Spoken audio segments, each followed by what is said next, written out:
대한민국 반도체 산업의 심장, 이천. 다들 그렇게 알고 있죠? 그런데 지금 이곳 부동산 시장에서 아주 기이한 역설이 벌어지고 있습니다. 기술 호황이 어떻게 부동산 불황으로 이어질 수 있는지 오늘 그 미스터리를 한번 파헤쳐 보겠습니다. 이천 하면 뭐가 떠오르시나요?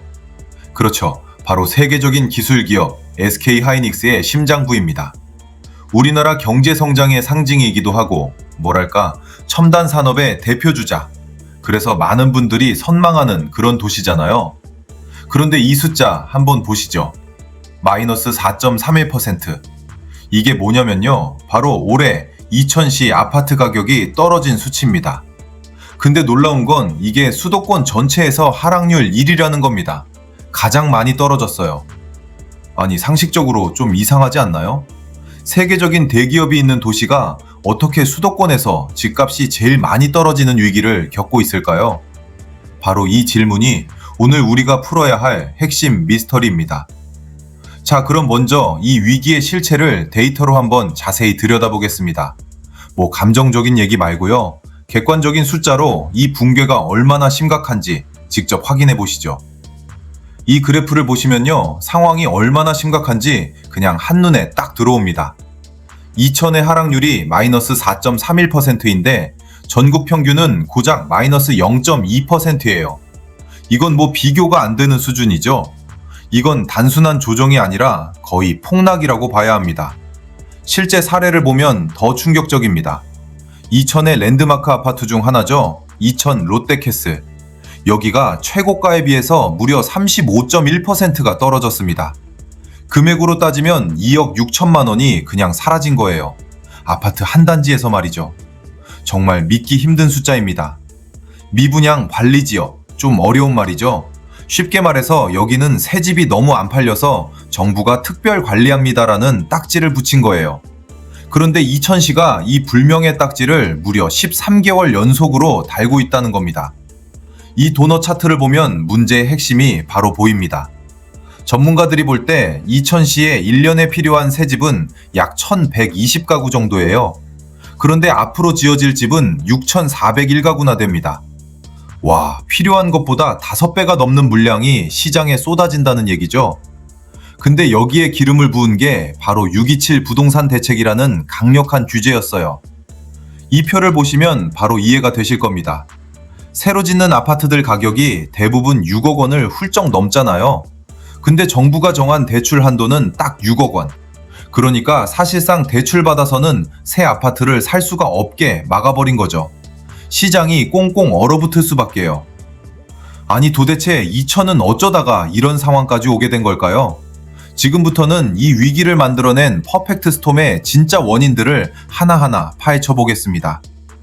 이천의 위기는요, 그냥 하나 때문에 터진 게 아닙니다.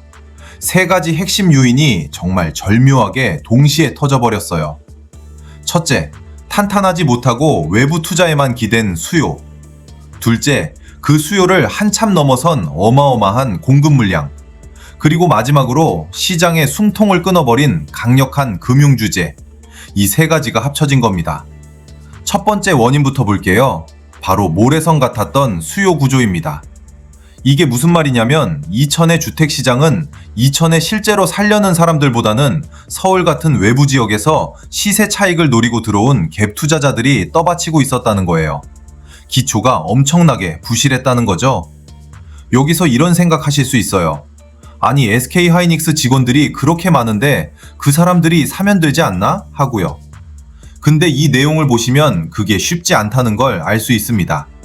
SK하이닉스는 직원 주거 안정을 위해 기숙사와 사원 아파트를 제공하고 시외 지역 통근버스도 운영합니다. 그러다 보니 집을 굳이 사기보다는 전세를 압도적으로 선호하죠. 그러니까 이분들이 꾸준히 집을 사주는 안정적인 구매층이 되어주질 못하는 겁니다. 다른 수도권 도시들이랑 비교해보면 이천의 약점이 더 명확하게 드러납니다. 다른 도시들은요, 재건축이나 재개발처럼 도시 안에서 자체적으로 성장할 동력이 있었어요. 그래서 외부 충격이 와도 어느 정도 버틸 힘이 있었죠. 하지만 이천은 그런 완충 장치가 전혀 없이 오로지 외부 투자에만 기댔던 겁니다. 그러니까 규제 한 방에 시장 전체가 그냥 와르르 무너져 내린 거죠. 자, 그럼 이쯤 되면 답답하시죠? 그럼 이 위기에서 벗어날 방법은 없는 걸까요? 지금부터는 시장 안정을 위한 3단계 회복 시나리오를 한번 살펴보겠습니다. 일단 급한 불부터 꺼야죠. 단기적으로는 시장이 완전히 무너지는 걸 막는 응급조치가 필요합니다. 예를 들어 2000의 특수 상황을 좀 고려해서 대출 규제를 좀 유연하게 해주고 미분양 주택을 사는 사람한테는 한시적으로 세금 혜택을 주는 거예요. 꽁꽁 얼어붙은 수요에 온기를 불어넣는 거죠.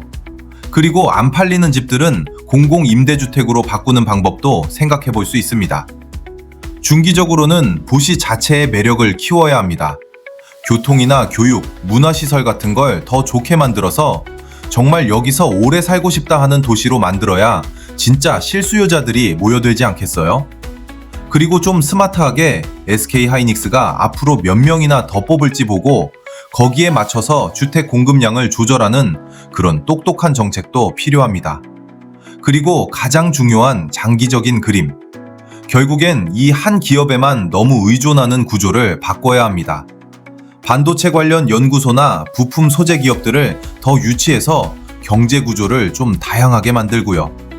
오래된 부도심도 좀 활력을 불어넣어서 도시 전체가 골고루 발전하는 그런 지속 가능한 성장 기반을 만들어야 하는 거죠. 물론 이 계획이 말처럼 쉽지는 않겠죠. 이 로드맵에서 실행하는 과정에서 생길 수 있는 위험 요인들, 그리고 우리가 이 사태를 통해 봐야 할 더 큰 그림은 무엇인지 짚어보겠습니다. 회복 과정에는 여러 함정이 있습니다. 단기적으로 규제를 풀었더니 이게 또 투기꾼들만 몰려들게 할 수도 있고요. 중기적으로는 이미 짓기로 한 아파트들이 계속 지어지면서 공급 과잉이 한동안 계속될 수도 있습니다. 그리고 근본적으로 만약에 전 세계 반도체 경기가 확 꺾여버리면 그럼 도시경제 전체가 흔들릴 수 있다는 가장 큰 위험이 늘 존재하는 거죠. 2000의 사례에서 우리가 얻어야 할 가장 중요한 교훈은 바로 이겁니다. 전국이 다 똑같다고 보고 만든 획일적인 정책 하나가 특정 지역 경제에는 얼마나 의도치 않은 그리고 치명적인 결과를 낳을 수 있는지를 똑똑히 보여줬다는 점입니다. 이 모든 분석은 마지막으로 우리에게 이런 묵직한 질문을 던집니다. 과연 하나의 산업, 한 기업의 운명에 도시 전체가 기대고 있는 구조가 진정으로 안정적일 수 있을까요? 2000의 이야기는 비단 2000만의 문제가 아니라 우리 모두에게 던져진 숙제일 겁니다.